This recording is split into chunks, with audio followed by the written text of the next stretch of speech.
Faites le championnat.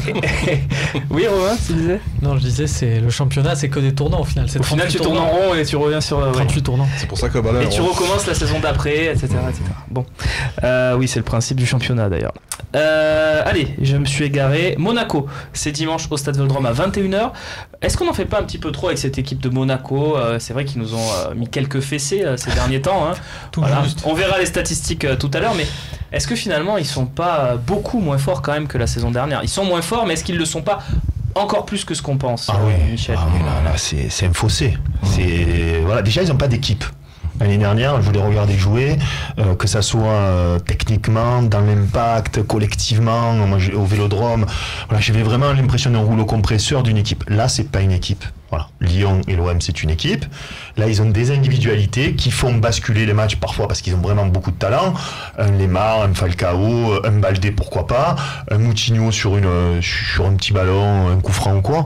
Mais c'est pas une équipe. Et ils ont tellement perdu de joueurs que voilà, ils ont mis des joueurs à l'arrivée. On le voit là, les 4 qui sont en blanc, c'est les joueurs qui n'étaient pas titulaires la saison dernière ou qui n'étaient pas au club. Il y a Benjamin Mendy, il y a Bakayoko, il y a Mbappé et Bernardo Silva. Mais voilà, tu sais, Michel, quand tu dis il n'y a pas d'équipe, il n'y a personne qui parle le même langage. Oui. Si tu regardes le Glick, le machin, il y en a plein qui parlent. Il y a autre chose, Fabinho, il voulait partir. Enfin bon, il y a vraiment.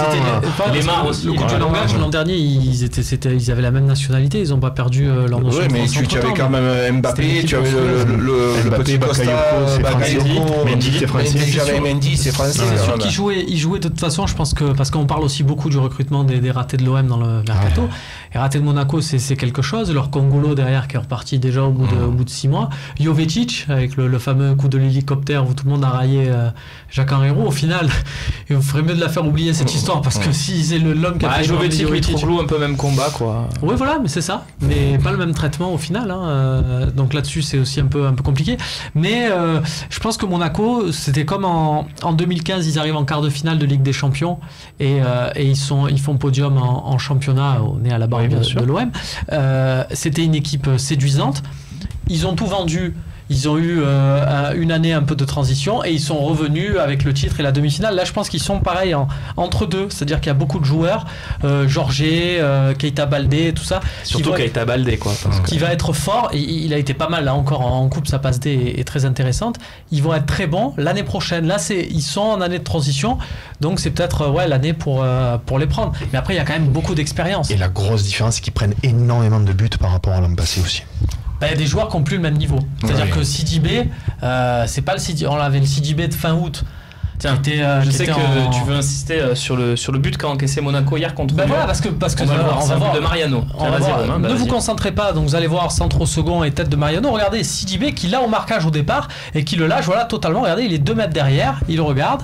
Radji lui gueule dessus. Voilà, il le tient un peu par le bras, mais c'est fini. Voilà, c'est affreux comme marquage. Et on parle d'un mec qui est titulaire, normalement le titulaire de l'équipe de France au mondial en Russie. Au poste d'arrière droit, là il joue arrière gauche. Démotivation quand même. Jacques, on valide ce qu'ont dit nos camarades ou tu trouves que cette équipe elle est pas aussi mauvaise que ça? J'ai pas dit mauvaise. Non, j'exagère évidemment, mais quelle est ta religion là-dessus quoi? Mais écoute, je vois comme des joueurs comme Gemerson, Glick, on dirait un joueur de division d'honneur. Il est devenu déjà qu'il était moyen, là il est moyen moins. Alors effectivement il donne des coups, mais c'est un joueur qui est souvent mal placé. En ce moment, je le trouve moyen. Franchement, Glick, je suis pas fan du tout. Je trouve qu'il est plus dans le coup. Comme quoi, Rolando, sa cote est en train de monter, messieurs. Hein. Moi, je vous le dis depuis des années. Je suis à la fois à 100% d'accord avec toi, mais l'année dernière, il a fait quand même une belle saison. Il a marqué un nombre de buts incroyable. Il était solide, même si j'aime pas forcément le point de vue technique. Dans la saison passée, l'année dernière, moi je me disais quelle bonne pioche. Il est métamorphosé. C'est un joueur que je ne reconnais pas. Puis il est malchanceux. Regarde l'occasion en toute fin de match hier soir. Il met un super coup de tête et ça rentre pas. Sur tous les corners, il était là. Alors ça passait de très peu, c'était dedans, mais là Là, cette année, il n'y est pas. Alors, Ragid, n'en parlons pas. J'espère, je souhaite qu'il jouera contre nous parce que Ragid, ça c'est. C'est Henri Bedimo, c'est le Henri Bedimo blanc. Lui, alors, il y a d'autres solutions, on en parlera tout à l'heure de la compo de Monaco. Guillaume, toi, Monaco, ils te font peur pour le podium ou tu te dis logiquement on devrait accrocher le podium? C'est une phrase qu'on n'aurait pas pensé il y a 2-3 mois, encore une, hein, mais tu te dis qu'on est parmi les favoris au podium finalement. À Monaco, on parle quand même d'une équipe qui monte de Ligue 2, qui fait 85 points, qui ensuite finit champion de France devant le PSG, qui fait une demi-finale de Ligue des Champions, qui est là devant nous avec combien de points là? Il faut un parcours de champion encore là depuis. Si on enlève l'Air Qatari, mais comme nous d'ailleurs. Hein, on parle quand même d'une équipe qui est. Alors c'est vrai que collectivement ils sont en difficulté, ça c'est clair. C'est vrai que la paire Gemerson-Glick cette année, elle est pas au niveau de l'année dernière. Et moi, à mon avis, si on dit que Monaco a des difficultés, c'est bien que Glick et Gemerson ont un niveau qui est bien plus bas que l'année dernière. Mais moi, je vous trouve un petit peu dur quand même, parce que c'est une grosse équipe. Hein. J'ai pas dit qu'on allait les atomiser. Hein. J'ai pas dit ça. Hein. C'est vrai qu'ils ont un problème collectif. C'est vrai qu'ils ont demandé s'il y avait vraiment une grosse différence avec l'an passé. Il y a une différence, mais c'est vrai que tu pour toi, disais elle est moins grosse que pour les autres. Je pense qu'elle est pas si grosse que ça. Et pour moi, ils ont quand même un top player qui peut changer la donne, et c'est pour ça que je suis en fait la fin du mercato avec beaucoup d'envie, parce que pour moi, ils ont Thomas Lemar, et Thomas Lemar, il peut faire gagner, alors que c'est un registre de passeurs. Glick et Gemerson qui retrouvent leur niveau, et parce que Falcao, il faut pas le laisser trop longtemps seul. S'ils ont vendu Thomas Lemar, mais allez-y, sauf que Thomas Lemar, il fait une saison cataclysmique. Oui, mais c'est Thomas Lemar, il a un potentiel qui fait que. Et puis là, comme avec le contexte.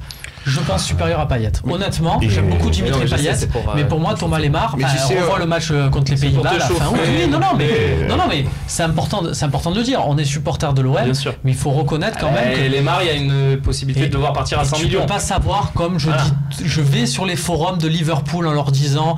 Il faut recruter Lemar, c'est génial, prenez-le à 100 millions. Tu as du temps, toi. Hein. Oui, écoute, on veut la Ligue des Champions, il faut tous les moyens, et je me donne les moyens. Il faut pas oublier que Guillaume et puis Jacques. On en a pris 6, quoi.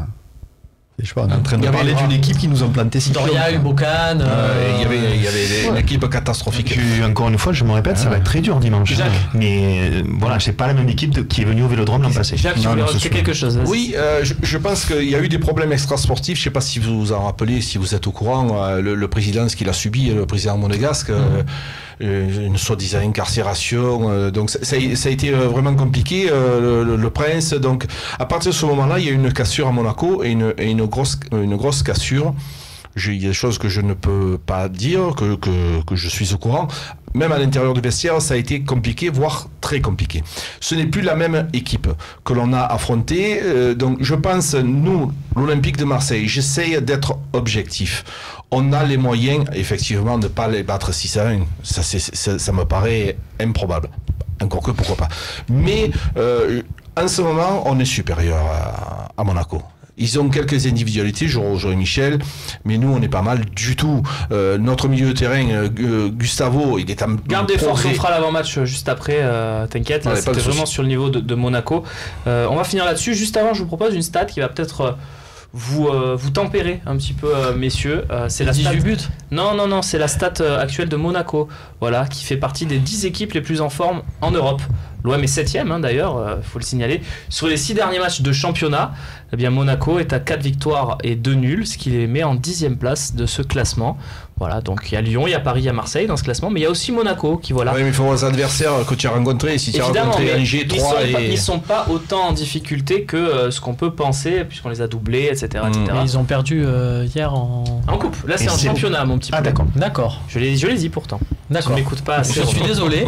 Mais c'est les années, ça, tu sais, on s'écoute plus haut. Mais la dynamique, les coupes, ça compte quand même dans une dynamique. Tu peux pas dire on a perdu, mais surtout qu'ils avaient quand même une équipe avec beaucoup de titulaires. Mais plusieurs fois, ce qui leur est arrivé hier, là, parce qu'ils frappent le poteau dans les arrêts de jeu.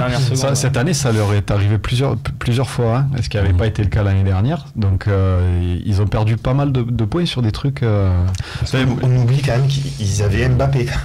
La deuxième partie de saison, il marchait sur l'eau aussi. Hein. On est obligé d'enchaîner, messieurs. On va s'intéresser à l'Olympique de Marseille maintenant.